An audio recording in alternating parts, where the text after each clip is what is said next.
Mtazamaji wa Global TV, jina langu naitwa Rosemary Joseph na niko hapa katika manispaa ya Songea mkoani Ruvuma, na niko hapa na Wilbert Masanja ambaye ni mtiania wa jimbo la Mkuranga, ambaye alitiania lakini jina lake halikurudi katika kura za maoni, lakini pia ni mfanyabiashara wa mazao ambaye amekuwa akitembea mikoa tofauti. Niko naye hapa kwa namna moja ama nyingine kwa ajili ya mazungumzo machache. Natamani kuzungumza kitu gani? Asante sana ndugu Rosemary. Kwa majina naitwa Wilbert Masanja. Nilikuwa mtiania katika jimbo la Mkuranga katika uchaguzi huu wa mwaka 2025. Lakini kwa bahati mbaya jina halikurudi. Ndio katika utaratibu wa chama ni jambo la kawaida, maana wagombea mnakuwa wengi. Chama kinaweza kupendekeza yoyote ambaye anakuwa anafaa kwa wakati huo na sisi tukamuunga mkono. Kwa mimi ni mwanasiasa lakini pia ni mfanyabiashara wa mazao. Na katika biashara zangu nazunguka mikoa mbalimbali. Nimezunguka mikoa mbalimbali katika biashara mazao na hatimaye sasa nipo mkoa wa Ruvuma. Katika mkoa huu wa Ruvuma nafanya biashara mazao kwa maana ya kununua mahindi, ambapo nanunua mahindi ambayo naenda kuuza mkoa wa Dar es Salaam na mengine kuweza kukoboa kwa maana kutengeneza unga kwa ajili ya chakula cha wananchi, lakini pia nauzia serikali kwa maana wakala taifa hifadhi ya chakula NFRA. Na ndio maana niko mkoa huu kwa sasa. NFRA ni wakala wa serikali.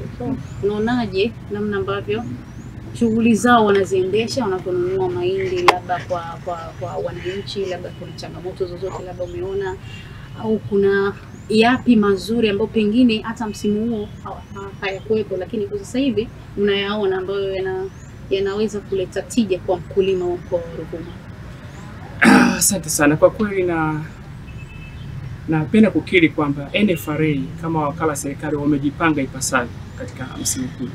Mimi toka nianze kuuza mahindi katika hifadhi ya chakula NFRA, kwa kweli nimeona kuna mabadiliko makubwa sana ukilinganisha na misimu iliyopita. Kwa sasa NFRA wananunua mahindi kwa wakulima pasipo usumbufu aina yoyote. Na Rais wa Jamhuri ya Muungano wa Tanzania naona amejipanga ipasavyo katika msimu huu, kwa maana ya watu wote ambao wanapeleka mahindi NFRA wanaweza kulipwa kwa wakati pasipo usumbufu. Umeweka utaratibu mzuri sana ambao hauna ubaguzi kwa mkulima yoyote wala mfanyabiashara yoyote, na ukifika na huduma vizuri. Kwa kweli hayo lazima niyapongeze kwa serikali yetu ya Jamhuri ya Muungano wa Tanzania. Asante. Hapa katikati kulikuwa na baadhi ya watu wakizungumza kwamba vifungashio hakuna. Wewe kama mfanyabiashara, ili unalithibitisha kulikuwa na hiyo changamoto ya vifungashio hakuna?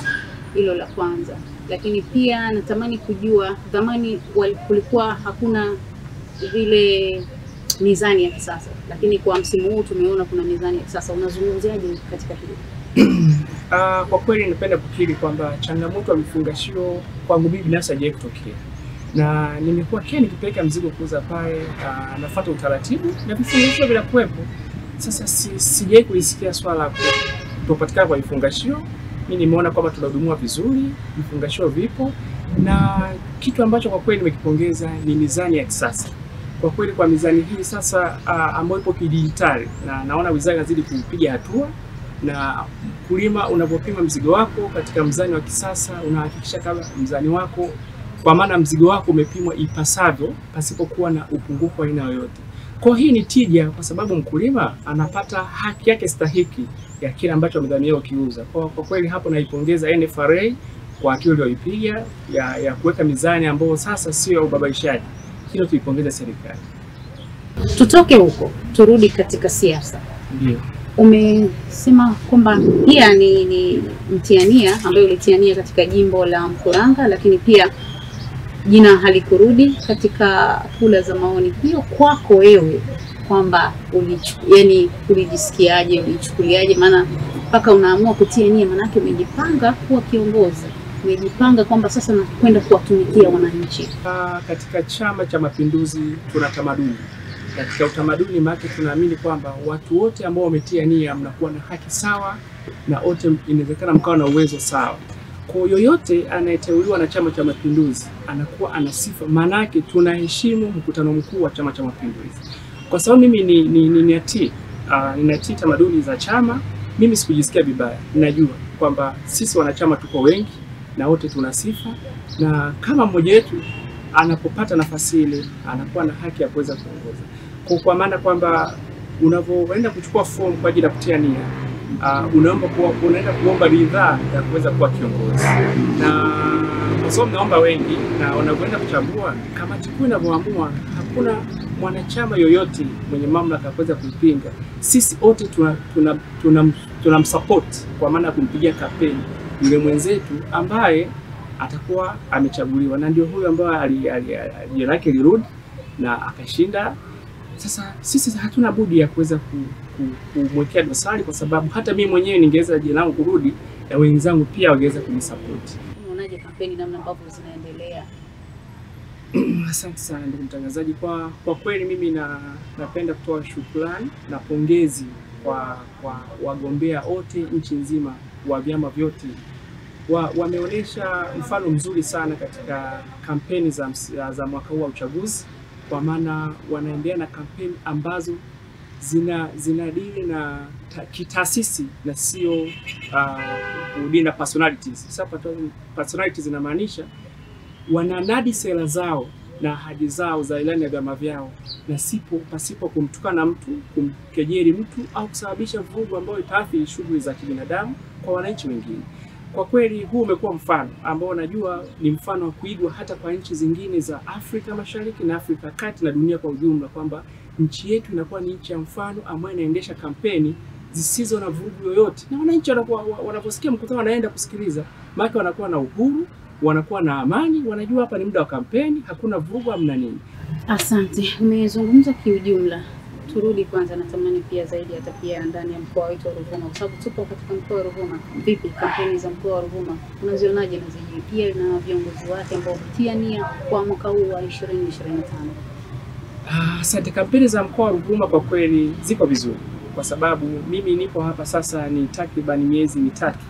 Kampeni zinaanza, niko hapa na kampeni zinaendelea vizuri kabisa. Nimekuwa nikishiriki baadhi ya mikutano ya wagombea. Nimesikiliza sera, wananadi sera na ilani ya chama kama ilivyotakiwa, na sijasikia vurugu ya aina yoyote kwa mgombea yoyote katika mkoa wa Ruvuma. Kwa kweli nawaomba wananchi wa mkoa wa Ruvuma wape kura wagombea wetu wa Chama cha Mapinduzi, kwa maana mbunge, madiwani na Mheshimiwa Rais. Kwa kweli naipongeza pia serikali ya mkoa wa Ruvuma kwa usimamizi mzuri ambao kwa kweli mimi mwenyewe unanifurahisha, kwa sababu sisi tunaendelea shughuli zetu za uzaji wa mazao bila kubuguziwa na mtu yoyote, na pia tunapata wakati wa saa mzuri wa kuhudhuria katika mikutano ya siasa, na kampeni zimekuwa ni kampeni zenye utu, zisizo na vurugu, zisizo na matusi. Kwa kweli nampongeza mkuu wa mkoa wa Ruvuma na kamati yake ya ulinzi na usalama kwa usimamizi mzuri. Hii itakuwa la kuigwa hata kwa mikoa mingine. Lakini pia umezungumza kuwa walikuwa ukitembelea pia hata katika mikutano mbalimbali ya kampeni na kuangalia namna ambavyo wagombea wamekuwa wakiinadi ilani hii ya Chama cha Mapinduzi. Naomba kidogo tuambie ilani hii imebezi nini zaidi, yanakwenda kufanyika mangapi? Asante mtangazaji. Kwa ilani hii inabezi sana katika uboreshaji wa Wizara ya Afya. Nimesikia wanaahidi tuenda kujenga hospitali, tuenda kuongeza vituo vya afya, tuenda kuajiri madaktari wengi zaidi na wauguzi, kwa maana ya kuongeza vifaa tiba. Kwa kweli swala la afya ni swala la muhimu, kwa sababu linamgusa kila mwananchi. Na kingine pia katika swala la elimu, katika ilani ya Chama cha Mapinduzi na namna ambao wanaweza kuinadi, ni kweli kabisa wanaahidi kwamba wanaenda kuongeza uboreshaji wa mashule, wanaenda kujenga shule za kutosha na kuongeza pia idadi ya walimu, na tumeona walimu wanaajiriwa, lakini bado serikali inaahidi na katika ilani kwa mitaajiri zaidi. Na katika swala la mikopo pia elimu ya juu katika ilani imeahidi kwamba wamenadi kwamba wataenda kuongezwa mikopo na kupunguza watu ambao kupunguza vigezo kwa maana ya kupata mikopo. Kwa kweli hilo ni hatua, na mimi baada ya kusikia ilani hiyo nikasema kweli Chama cha Mapinduzi ndio chama ambao wananchi watakuwa wakipokea na kukipa kura. turudi nyuma katika Irani iliyopita na iliyofanyika, na nini unatamani kuzungumza kutokana na yale ambayo yamefanyika? Asante sana. Kwa kweli katika Irani ya nyuma ilikuwa ni uboreshaji wa miundombinu kwa maana ya ujenzi wa reli ya sasa kwa maana SGR, ambao kwa kweli tuliahidiwa na Chama cha Mapinduzi, na mimi nilikuwa mwanachama, lakini tumeona imefanyika katika kiwango ambao hatukutarajia. Na sasa hivi watu wanaona, wananchi wanatumia SGR, mimi natumia SGR masaa 3 kwenda Dodoma. Kwa kweli CCM ikiahidi inatekeleza. Tukiangalia SGR, tukiangalia ujenzi wa mashule katika Irani iliyopita, iliahidi, na kweli kulikuwa na mradi wa COVID ambao Daktari Samia Suluhu Hassan alijenga mashule mengi katika ule mradi wa COVID. Na hakuna tena wanafunzi ambao wanashindwa kuchaguliwa kwenda kuendelea masomo, ambao wanatoka darasa la 7 kwenda sekondari, ambao wanaanza, watu wote wanapata. Kwa kweli kuna mabadiliko makubwa sana. Kwa napenda kusema CCM ikiahidi inatekeleza. Tukiangalia katika Irani iliyotekeleza kwamba tutanunua ndege. Lakini kweli serikali ya awamu ya 5 na ya 6 imeweza kununua ndege za kutosha. Na kila mtu anashuhudia, wala sio simulizi. Tukiangalia katika uboreshaji wa miundombinu kwa maana bwawa la Mwalimu Julius Kambarage Nyerere ambao tuliahidi katika Irani iliyopita limetekelezwa, na limetekelezwa katika wakati mwafaka pasipo usumbufu. Tuliahidi kwamba wananchi wote mazao yao yatanunuliwa, na kweli tunaona mpaka sasa NFRA ambao ni wakala hifadhi chakula unanunua mazao, na hakuna mwananchi ambaye anahangaika na soko la mazao. Kwa huo ni utekelezaji wa ilani ya Chama cha Mapinduzi. Kwa hiyo nataka kusema kwa wananchi wa mkoa wa Ruvuma kwamba CCM inatekeleza, na kila mtu mmoja wetu anaona kwa namna gani CCM inatekeleza. Kwa katika ilani hii pia naomba tu kwa pamoja tukiamini Chama cha Mapinduzi kwa ilani ambayo tunainadi sasa hivi itatekelezwa ipasavyo, na ndio mimi na imani kubwa sana Chama cha Mapinduzi. Asante. Tarehe 29 imebaki siku chache kufikia, tunakwenda kufanya uchaguzi mkuu. Neno lako kwa wananchi, nini kifanyike? Asante mtangazaji. Tarehe 29 Oktoba 2025 ambayo ndio siku muhimu. Mimi nitoe rai kwa wananchi kwamba siku hiyo tujitokeze sisi wananchi wote kwa wingi kwenda kuwapigia kura wagombea wote kwa maana ya rais, wabunge na madiwani. Na siku hiyo ni siku ambayo itakuwa ni ya historia, kwa sababu sisi wananchi ndio wenye maamuzi ya mwisho ya kuweza kuiweka serikali yetu madarakani. Sasa kila mwananchi atakuwa atimiza wajibu wake wa kwenda kushiriki kuhakikisha kwamba anaweka serikali ambayo anaitaka madarakani, ili kusudi maendeleo akayapate pasipo yeye kujutia. Na rai yangu tu kwamba wananchi wasisite.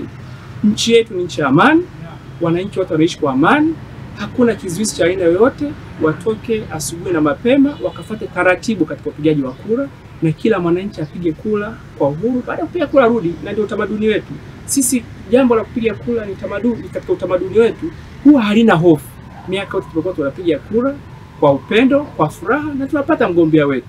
Kwa hiyo namwombea kura za kutosha Daktari Samia Suluhu Hassan, lakini kuna kundi la watu wachache ambao hawana upendo na nchi yetu, na wengine wapo nchini ambao wanapotosha. Sasa nipende kusema tu kwamba Watanzania ni watu wenye akili, wanaelewa, na hilo sio jambo la kwanza kutokea. Wamekuwa wakifanya zama nyingi, na ndio wale ambao walikuwa wanapotosha kipindi cha nyuma ndio wao wanapotosha kipindi hiki. Sasa hizo ni jitihada ndogo tu ambazo haziwezi kuwapotosha Watanzania. Kwa Watanzania na vijana kwa ujumla wapuuze, kwa sababu hii ndio nchi yetu sote na hatuna nchi nyingine tena. Kwa tukileta vurugu yoyote katika nchi yetu, hakuna namna ambayo tutakimilia watu. Kwa hao ni wapotoshaji. Na kama mtu kweli ambaye anajiamini kwamba yuko mstari wa mbele katika kuwapotosha, aje nchini, asibaki kule kuweza kutuma ujumbe na kadhalika. Tunaamini katika nchi yetu ni nchi ambayo ina misimamo, ina amani na ina ulinzi wa kutosha. Kwa hakuna raia yote. Mimi niwatoe rai vijana. Hizo ni propaganda za mtandao tu ambazo wala hazina madhara yoyote katika taifa letu. wakuuze mitandao wajitokeze wapige kura. Mwandishi, bila kusahau kuna ile ambayo inaendelea na naona kwenye mitandao watu wanalalamika kwa maana ya watu kutekwa. Unavyomuona mtoto wako anapotoka, wewe mzazi ndio mtu wa kwanza kuweza kumkanya, kwa maana ya kumkanya, kwa sababu mimi naamini kila mama unayemuona au kila baba unayemuona ni mama wa mtu au baba wa mtu. Haiwezekani mtu ukamuona anamtukana mtu mtandaoni, lakini wewe mzazi unaangalia tu bila kumkanya mtoto wako. Lakini sasa huwezi kujua, unaweza kumtukana mtu mtandaoni lakini yule mtu asiwe na uelewa wa sheria, akajichukulia sheria mkononi, au mtu akamteka akafanya nini. Basi ikishatokea jambo kama lile, jamii inakuja na mama anakuja kulaumu kwa mtoto wangu afanye nini, ametekwa. Kumbe ili uwe na amani inaanzia kwako mwenyewe. Mfano, labda mimi nipo hapa Ruvuma kwa maana kufanya biashara za mazao, alafu nikaenda nikaiba mazao ya mtu mwingine. Yule mtu ambaye nimemwibia mazao, je, mimi binafsi nitakuwa na amani katika mkoa huu? Maana nitaishi kwa wasiwasi. Tayari au amani ya mtu mmoja ndio inaweza kaathiri amani, kwa maana kusema kama sasa hamna amani, mtu anataka kutekwa. Unaweza kutekwa na mtu ambaye umemkosea, lakini watu wakajumlisha kwamba serikali inateka au mtu anateka whatever. Kwa wewe mwenyewe katika maisha yako, katika mazingira yako, ishi kwa kuishi vizuri na jamii yako. Usimkwaze mtu yoyote, usiibe vitu vya watu, kwa maana huwezi kujua atachukua sheria. Japo tunatambua kwamba jeshi la polisi linahimiza usichukue sheria mkononi, na ndio wito wa raia wote na Watanzania wote kutochukua sheria mkononi, lakini na sisi tujitahidi, kwa maana kuna ambao hawana uelewa huo, ukawaibia fedha zao au ukafanya dhuluma ya mali zao au kawatukana watu mtandaoni, lakini mtu akajitokeza akakubeba kule kijijini kule unanunua mahindi ukapotea, utasema serikali imekuteka. Kumbe sio kweli. Kwa hiyo natoa rai tu kwamba ili uwe na amani ya mtu mmoja, na wewe tafuta mazingira mazuri ya kuweza kuishi na jamii yako. Amani yako unaweza kuipoteza, kwa sababu mfano jeshi la polisi tajuaje kama wewe unagombana na mtu umwibie mahindi? Sipaka ukaripoti. Sasa kama hujaripoti utajuaje? Kwa sasa sisi, ili mambo hayo yaweze kutoka na kutoweka, na toa ushauri kwamba kila mtu aheshimu utu wa mtu.